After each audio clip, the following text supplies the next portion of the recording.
नमस्कार. माझ्याकडे paper set C आहे आणि या सी सेटमध्ये विज्ञानाचे प्रश्न 51 नंबरपासून सुरू होतात.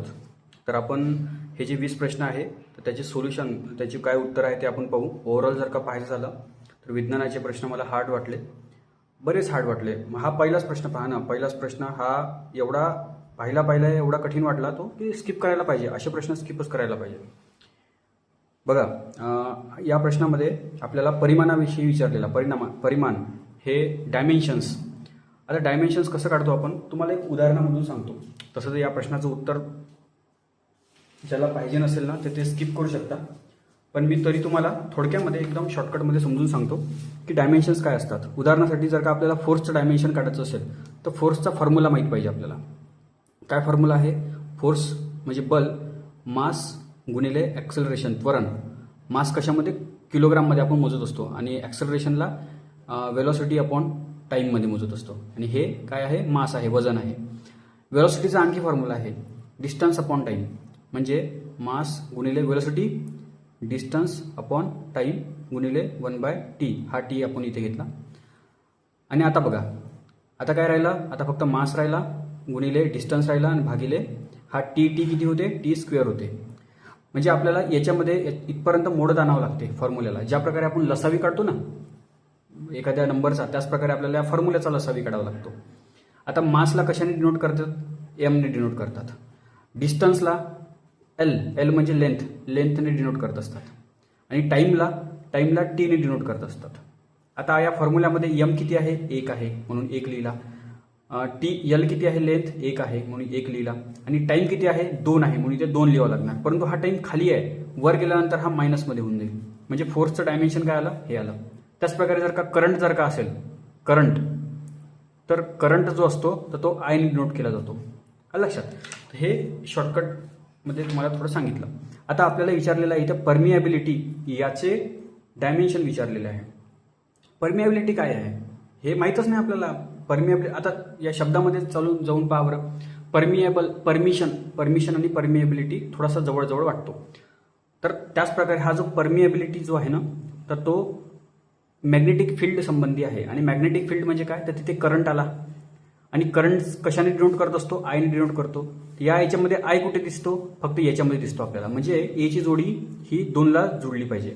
म्हणजे ए इथे 3, हे नाही, हे चुकीचं आहे. ए 2ला जोडलं, हां हे राहू शकते. ए 2ला जोडलेला आहे, हे राहू शकते.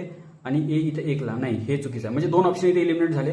आता या दोघांपैकी एक आपलं ऑप्शन आहे 2 किंवा 3. आता याच्यामध्ये उत्तर आहे आपलं 2 नंबरचं. ठीक आहे.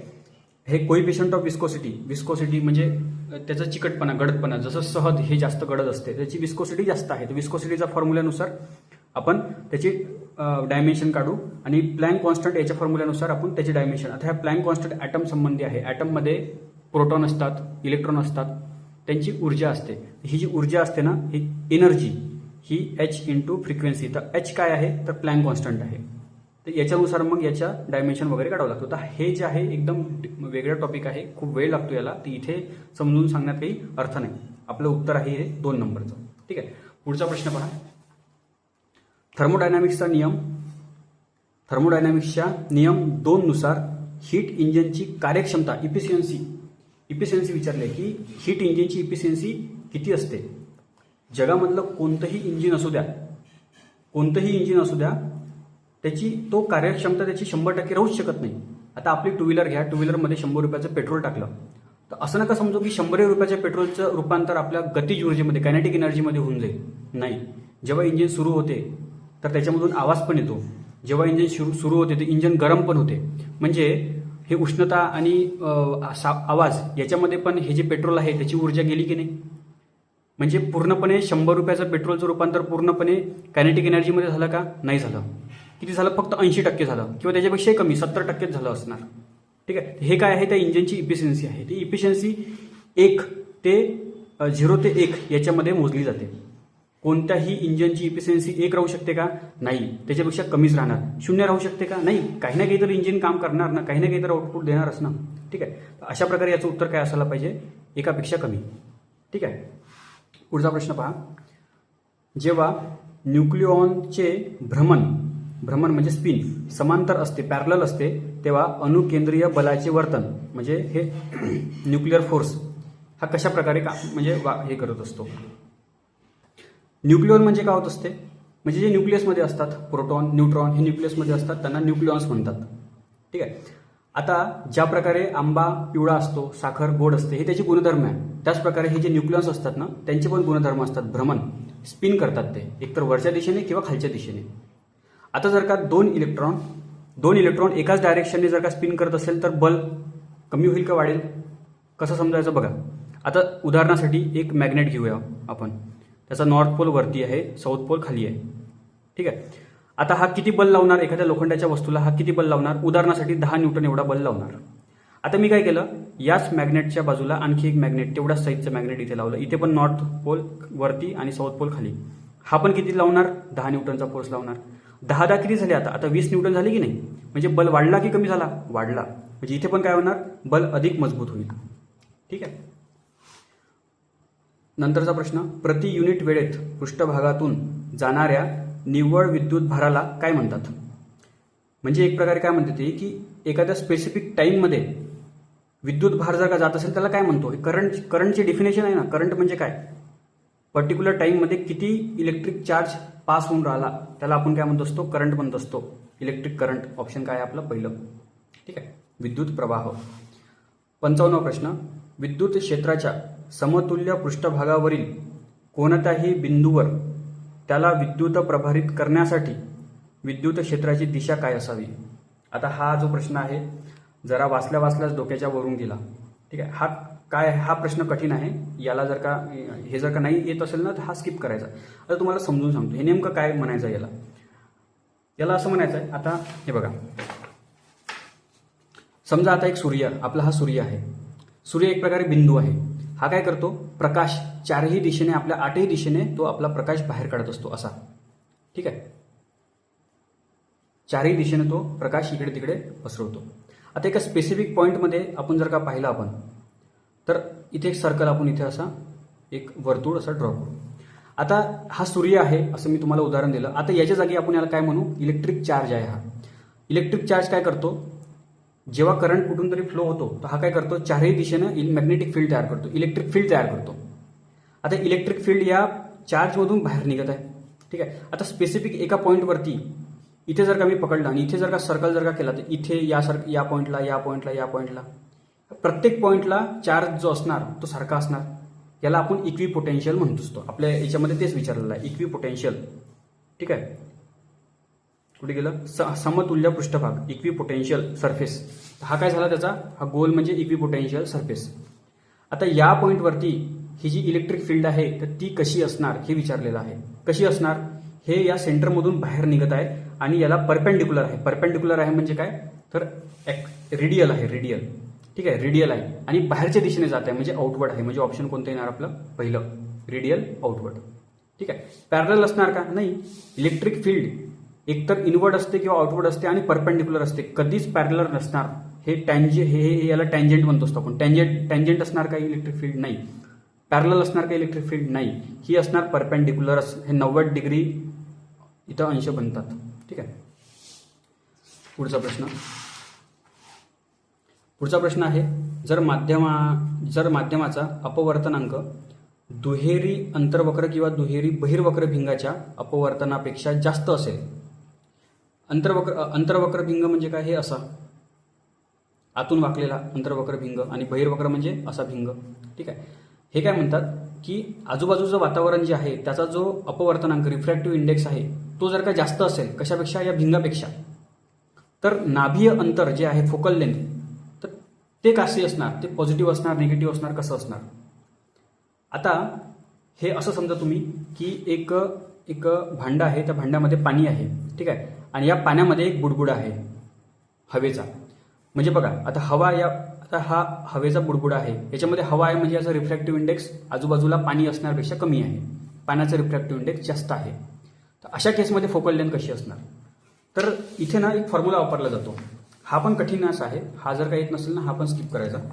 फॉर्म्युला असा आहे 1/f = जे रिफ्रॅक्टिव्ह इंडेक्स कशाने डिनोट करतो आपण, असा म्यूनी.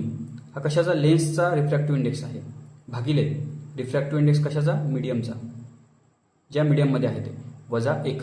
आणखी याच्या पुढे पण तो फॉर्म्युला आहे 1/R1 - 1/R2. हे रेडियस ऑफ कर्वेचर असतं, परंतु याचं काही काम नाही आहे, हे सोडून द्या. आता रिफ्रॅक्टिव्ह इंडेक्स लेन्सचा हा कमी आहे ना, उदाहरणासाठी आपण काय घेऊ? हवा 1 घेऊ त्याचा, आणि मीडियमचा जास्त आहे त्याचा काय घेऊ? 2 घेऊ. -1. आता काय होते? 1/2 म्हणजे काय? 0.5. 1/2 म्हणजे 0.5 - 1 म्हणजे -0.5. म्हणजे फोकल लेंथ जी आहे ती कशामध्ये येऊन राहिली? मायनसमध्ये येऊन राहिली, निगेटिव्हमध्ये येऊन राहिली. म्हणजे याचं उत्तर काय येणार? निगेटिव्ह, ऋण. ठीक आहे. 57वा प्रश्न पहा. अपोमिक्सिस हे एक प्रकारचे पुनरुत्पादन, रिप्रोडक्शन आहे ज्यामुळे रिकामी जागाचा विकास होतो. आता मिक्सिस म्हणजे काय? मिक्सिस काय होते? मिक्सिस म्हणजे मिक्सचर, मिक्स होणे. रिप्रोडक्शन कसं होत असते? जेव्हा मेल गमेट आणि फिमेल गमेट एकमेकांमध्ये मिक्स होते आणि एम्ब्रिओ बनवते, आणि याच एम्ब्रिओचं पुढं रूपांतर बाळामध्ये होते. आता इथे मिक्सिस म्हणजे काय? तर मिक्स होणे. आणि अपो म्हणजे काय? अपोचा अर्थ बघा काय होतो? थोडासा निगेटिव्ह अर्थ होतो, नाही असा अर्थ होतो, विदाऊट असा अर्थ होतो. म्हणजे हे कशा प्रकारचं रिप्रोडक्शन आहे? रिप्रोडक्शनचे वेगवेगळे प्रकार आहेत ना. तर हे अपोमिक्सिस हे कशा प्रकारचं आहे? याच्यामध्ये काय होते? ऑप्शन वाचून बघा. New organism without fusion of gamete. बघा, याच्या अपोचा अर्थ तोच होतो, नाही असा अर्थ होतो, विदाऊट असा अर्थ होतो. कदाचित हा पहिला ऑप्शन असू शकते. दुसरा ऑप्शन बघा, new organism from fusion product of gametes, म्हणजे याचे अपोजिट आहे. ठीक आहे.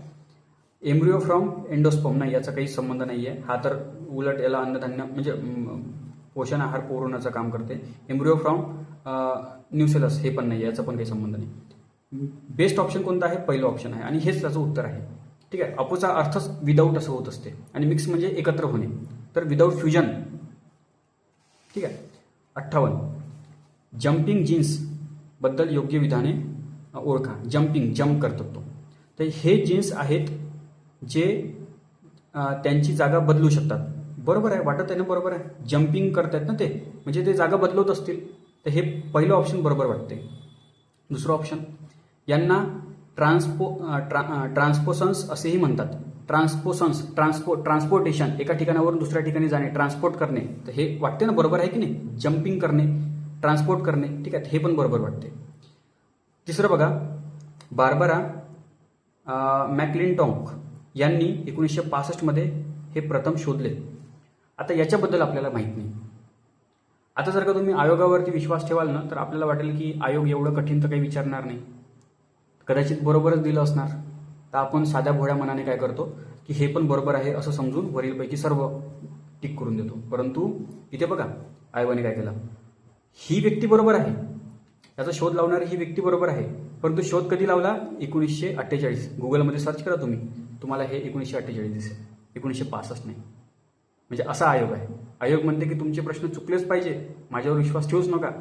त्याच्यावर भरोसा नाही, याच्यानंतर भरोसा करायचा नाही.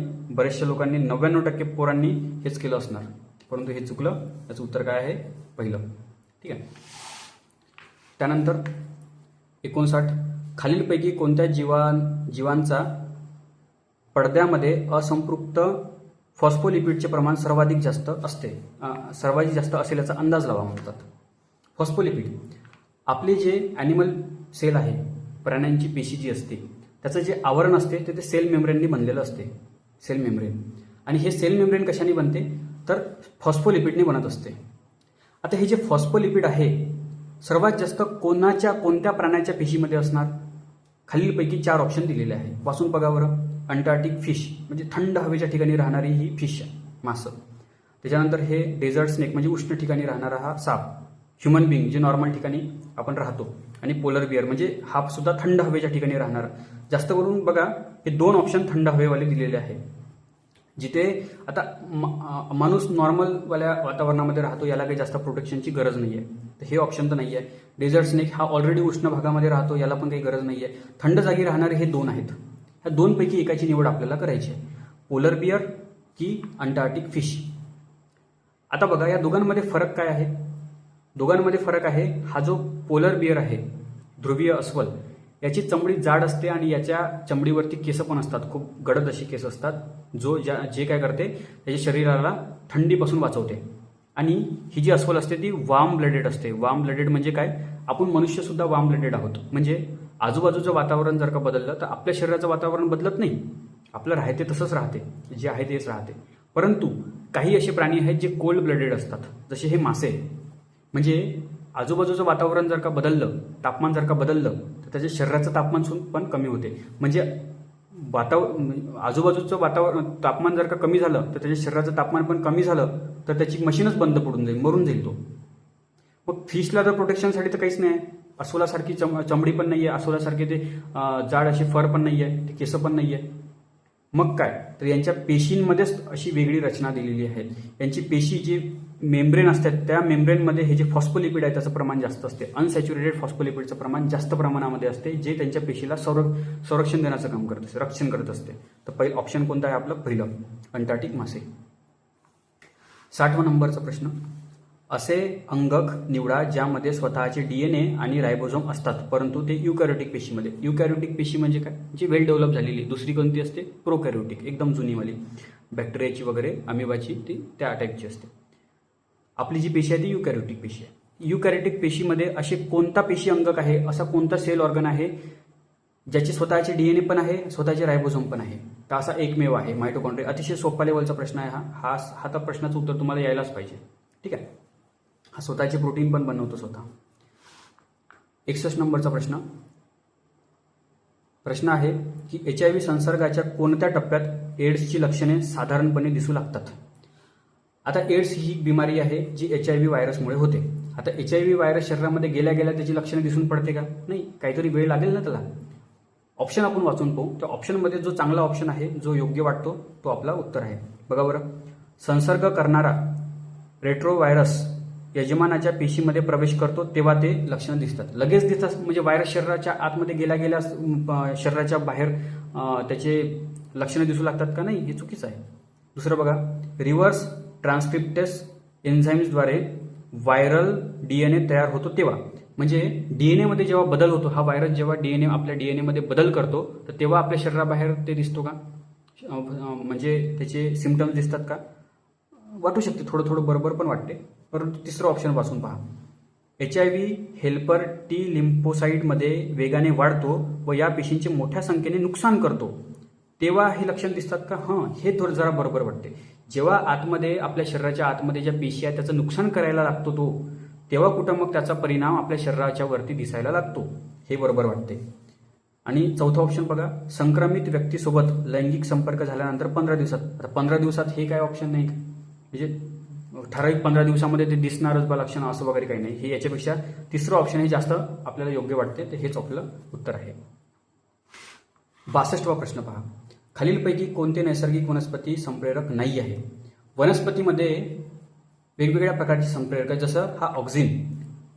वनस्पतीची वाढ करण्यासाठी ऑक्झिन हा हार्मोन जो असतो तो खूप जास्त महत्त्वाचा असतो. आणि वनस्पतीची वाढ थांबवण्यासाठी किंवा पाने पिवळी पडण्यासाठी किंवा पानगळती करण्यासाठी हा ॲब्सिसिक ॲसिड असतो. हा पण एक हार्मोनस आहे, हा सुद्धा वनस्पतीमध्ये मिळतो. त्यानंतर बघा, इथिलीन हा फळं पिकवायचं हार्मोन आहे. फळं पिकतात कशामुळे? ते इथिलीनमुळे पिकत असतात. म्हणजे हे सुद्धा वनस्पतीमध्ये पाहायला मिळते. मिथिलीन आहे का? नाही, मिथिलीन नाही आहे. तर आपलं उत्तर काय आहे?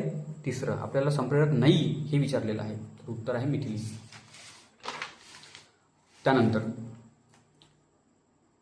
त्यानंतर आहे मार्शुपियल्स आणि प्लॅसेंटा मॅमल्स हे उत्क्रांतीचे कोणते उदाहरण दर्शवितात? उत्क्रांती, इव्होल्युशन, वेगवेगळ्या प्रकारची evolution, divergent evolution, convergent evolution, parallel किंवा इंडिपेंडंट इव्होल्युशन. यापैकी हे प्लॅसेंटा मॅमल्स आणि मार्शुपियल्स ह्या दोघांमध्ये जी उत्क्रांतीची इव्होल्युशन आहे ते कोणत्या कॅटेगरीमध्ये पाहायला मिळते? आता प्लॅसेंटा मॅमल्स काय? प्लॅसेंटा कधी ऐकलंय का? प्लॅसेंटस बघा, प्लॅसेंटा म्हणजे नाळ होत असते. गर्भामध्ये जेव्हा बाळ वाढते तर आईचं शरीर आणि बाळाचं शरीर एका नाळेने जोडलेलं असते, त्याला आपण प्लॅसेंटा म्हणत असतो. तर नॉर्मली प्राण्यांमध्ये जे गर्भामध्ये आपल्या बाळाला वाढवतात आणि त्याच्यानंतर वाढल्यानंतर बाळाला जन्म देतात त्याला आपण प्लॅसेंटस मॅमल्स म्हणतो.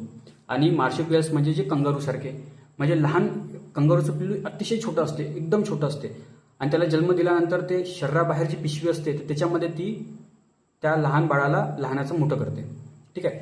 तर ह्या दोघांमध्ये हे दोन वेगवेगळे आहेत, याची पूर्वज वेगवेगळी आहेत आणि हे आपले जे प्लॅसेंटस मॅमल्स आहे यांचे पूर्वज वेगवेगळे आहे, परंतु दिसायला सगळे सारखेच आहेत. दिसायला असं वाटते की दोघेही जण बाळाला तर जन्मच देतात, नाही का? म्हणजे ते जरी वेगवेगळे असले तरी पण ते काय आहे, एका ठिकाणी ते कन्वर्ज होतात, म्हणजे ते एका ठिकाणी ते साम्यता त्याच्यामध्ये दिसते. तर हे कन्व्हर्जंट इव्होल्युशन आहे, अभिसरण उत्क्रांती. आणखी एक उदाहरण देतो तुम्हाला. जसं हे वटवाघूळ. वटवाघुळाला पंख असते, आपल्याला वाटते की ते पक्षी आहे, परंतु तो पक्षी नाही, तो प्राणी आहे. तो बाळाला डायरेक्ट जन्म, तो अंडी देत नाही, तो बाळाला जन्म देतो. ठीक आहे. तर हा एक मॅमल आहे वटवाघूळ, परंतु दिसायला पक्षी दिसतो की नाही. तर पक्षी आणि वटवाघूळ हे काय झाले, हे कन्व्हर्जंट इव्होल्युशन झाले. तसं डॉल्फिन. डॉल्फिन आपल्याला वाटतो की माशाचा प्रकार आहे, परंतु डॉल्फिन हा मॅमल आहे. हा बाळाला डायरेक्ट जन्म देतो, हा बाळाला दूध पाजत असतो, हा वार्म ब्लडेड असतो, परंतु बाकी मासे हे कोल्ड ब्लडेड असतात. परंतु जे डॉल्फिन आहे ती वार्म ब्लडेड असते, परंतु दिसायला तर माशासारखे दिसते ना. तर मासे आणि डॉल्फिन हे काय झाले, कन्व्हर्जंट इव्होल्युशन झाले. ठीक आहे. अशा प्रकारे याचं उत्तर काय आहे, ऑप्शन दुसरं. त्याच्यानंतर पॉलिपेप्टाइड हार्मोन कॅल्सिटोनिन हे रिकामी जागा ग्रंथीच्या पॅराफॉलिक्युलर पेशीद्वारे तयार होते. आता हे फॉलिक्युलर पेशी कुठे असतात, आपल्या गळ्यामध्ये बघा एक फुलासारखी एक हे ग्लँड असते, फुलासारखी ग्रंथी असते. ठीक आहे. त्याला आपण थायरॉइड ग्लँड म्हणत असतो. ही थायरॉइड ग्लँड अतिशय जास्त महत्त्वाची आहे. या थायरॉइड ग्लँडमध्ये दोन प्रकारच्या पेशी असतात, एक फॉलिक्युलर पेशी आणि दुसरी पॅराफॉलिक्युलर पेशी. जी फॉलिक्युलर पेशी असते ती थायरोक्सिन नावाचा हार्मोन बनवत असते, जी आपल्या शरीराची वाढ करण्यासाठी खूप जास्त महत्त्वाचं असते. आणि पॅराफॉलिक्युलर पेशी जी असते तर ती कॅल्सिटोनिन नावाचा संप्रेरक बनवत असते, जी जेव्हा काय आपल्या शरीरामध्ये रक्तामध्ये कॅल्शियमचं प्रमाण वाढते ना, तेव्हा ते कॅल्शियम रक्तामधून काढून हाडांमध्ये साठवण्याचं काम हे कॅल्सिटोनिन करत असते. हे कोणत्या ग्रंथी संबंधी आहे, तर थायरॉइड. ऑप्शन कोणतं आहे आपलं, तिसरं. त्यानंतर पहा क्लोरोॲम्फिनोकॉल हे काय आहे, तर क्लोरोॲम्फिनोकॉल हे अँटीबायोटिक आहे. वेगवेगळ्या प्रकारचे बॅक्टेरिया याच्यावरती प्रभावीपणे हे काम करत असते, म्हणजे भरपूर प्रकारच्या बॅक्टेरियावरती, म्हणजे हे एक प्रकारे ब्रॉड स्पेक्ट्रम अँटीबायोटिक आहे. ठीक आहे. ब्रॉड स्पेक्ट्रम, त्याचं उत्तर काय आहे, हे ब्रॉड स्पेक्ट्रम. नॅरो स्पेक्ट्रम असणं का चुकीचं आहे. लिमिटेड स्पेक्ट्रम आहे का, नाही आहे. जंतुनाशक हे अँटीसेप्टिक आहे का, अँटीसेप्टिक म्हणजे जे जखमेवरती आपण शरीरावरती लावत असतो, त्वचेला लावत असतो, हे पण नाही आहे. उत्तर काय आपलं, बी, फक्त ब बरोबर. ठीक आहे. दुसऱ्या नंबरचं ऑप्शन. हे सुद्धा जो प्रश्न आहे तो स्किपच करण्यासारखा आहे. ठीक आहे. हा पण प्रश्न स्किपच करण्यासारखा आहे. हा पण प्रश्न सहजासहजी येणारा नाही आहे. 66 नंबर, कोणत्याही ॲलोट्रॉपिक स्वरूपातील सर्व मूलद्रव्याची ऑक्सिडेशन स्थिती. ॲलोट्रॉप म्हणजे काय होतं, जसं कार्बनचा ॲलोट्रॉप कोणता आहे, डायमंड आहे. त्याच्यानंतर ग्राफाईट आहे.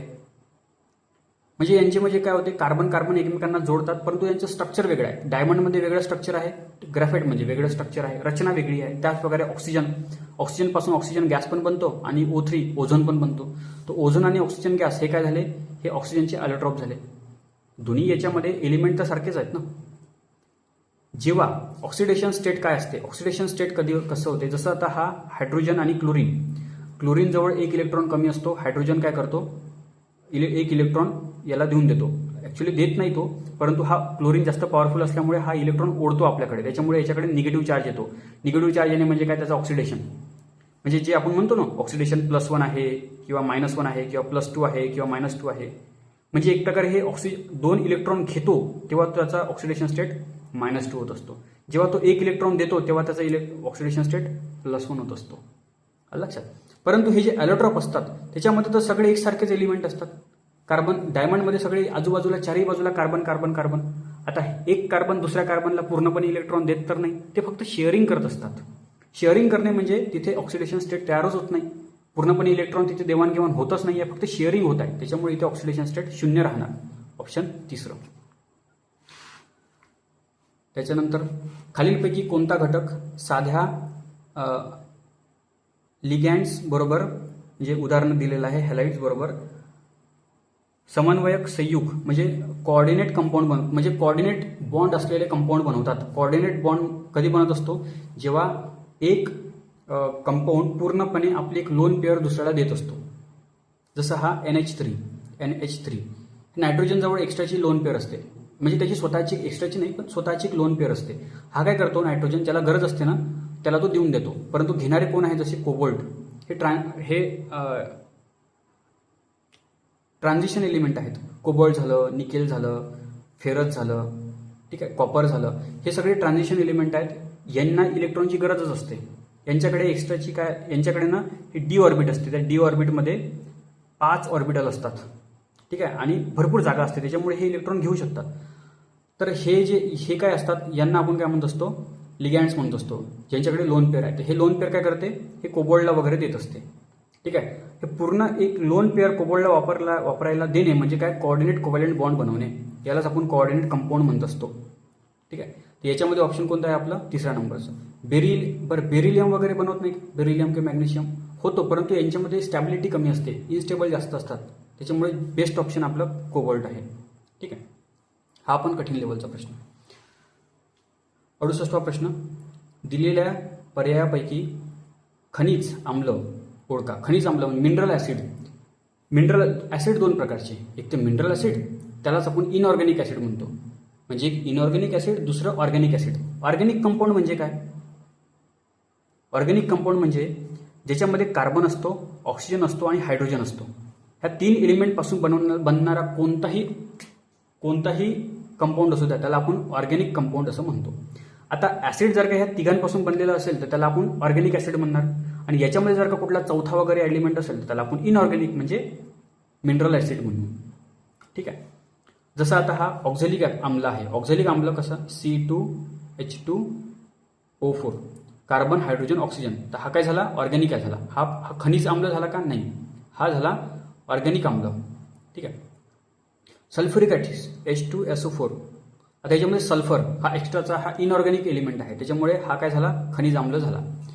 नायट्रिक आम्ल म्हणजे HNO3, याच्यामध्ये नायट्रोजन आहे, हा पण काय झाला, इनऑर्गॅनिक किंवा खनिज आम्ल झाला, किंवा मिनरल ॲसिड झाला, हा पण मिनरल ॲसिड आहे. हायड्रोक्लोरिक ॲसिड HCl, क्लोरीन, हा सुद्धा मिनरल ॲसिड आहे. म्हणजे B, C आणि D हे तिन्ही पण, ठीक आहे. पुढचा प्रश्न, एकमेकात न मिसळणाऱ्या 2 द्रव्यापैकी एका द्रव्याचे दुसऱ्या द्रव्यामध्ये केलेले कोलायडलचं कोलायडल प्रसारण याला काय म्हणतात. म्हणजे उदाहरणासाठी पाणी आहे, त्याच्यामध्ये ऑइल टाकलं, दोघांमध्ये मिक्स होत नाही ना, एकमेकांमध्ये ते मिक्स होत नाही, तर अशा द्रावणाला काय म्हणतात. सोल्युशन कशाला म्हणतात, जेव्हा जसं पाण्यामध्ये मीठ टाकलं तर पूर्णपणे ते मिक्स होतात, त्याला आपण सोल्युशन म्हणतो. इथे पूर्णपणे मिक्स होत आहे का, नाही, तर हे ऑप्शन तर नाही आहे. फोम, फेस, जेव्हा एखाद्या द्रवामध्ये हवा असते, म्हणजे असं पाण्यामध्ये जर का आपण असे हात जर का असा किंवा पाण्यामध्ये थोडा निरमा टाकून असं त्याला शेक केलं तर ते फेस तयार होतो, म्हणजे द्रवामध्ये हवा असते तेव्हा फोम बनत असतो. इमल्शन हा एक शब्द जरा वेगळा वाटतो. जेल म्हणजे काय, जेल म्हणजे एक प्रकारचं सॉलिडच असते, परंतु त्याच्यामध्ये थोडी लिक्विडिटी असते, तेव्हा ते जेल बनत असतो. जसं पाहायला थोडा हा ऑप्शन थोडा बरा वाटतो, इमल्शन. जर का वाचला नसेल ना तरी पण लॉजिक लावून आपण हा प्रश्न ऑप्शनपर्यंत येऊ शकतो. शेवटचा भाग, खालीलपैकी कोणत्या मूलद्रव्याची इलेक्ट्रोनिगेटिव्हिटी सर्वात जास्त असते. हा प्रश्नाचं उत्तर तुम्हाला यायलाच पाहिजे. फ्लोरीन, सर्वात जास्त इलेक्ट्रोनिगेटिव्हिटी फ्लोरीनची असते 4. याच्या आसपास कोणीच नाही आहे. सर्वात जास्त इलेक्ट्रॉन ओढण्याचं काम फ्लोरीन करत असतो. अशा प्रकारे हे 20 प्रश्न होते. या 20 प्रश्नापैकी जर का तुम्हाला 10 ते 12 प्रश्न तुमचे जर का बरोबर येत असेल ना, म्हणजे तुमचा बढिया स्कोर आलेला आहे, तुम्ही प्रिलिम्स होता पास. कारण हा पेपर मला तर खूप कठीण वाटला. असे बरेचसे असे प्रश्न आहेत जे डायरेक्ट स्किप करावे लागतील. जर का तरी तुम्ही जबरदस्तीने जर का सॉल्व्ह कराल तर ते चुकण्याचे चान्सेस खूप जास्त आहेत, ठीक आहे. तर पेपर हा थोडासा कशाला चांगलाच कठीण होता पेपर, स्पेसिफिकली विज्ञानाचा, ठीक आहे. चला, थँक्यू.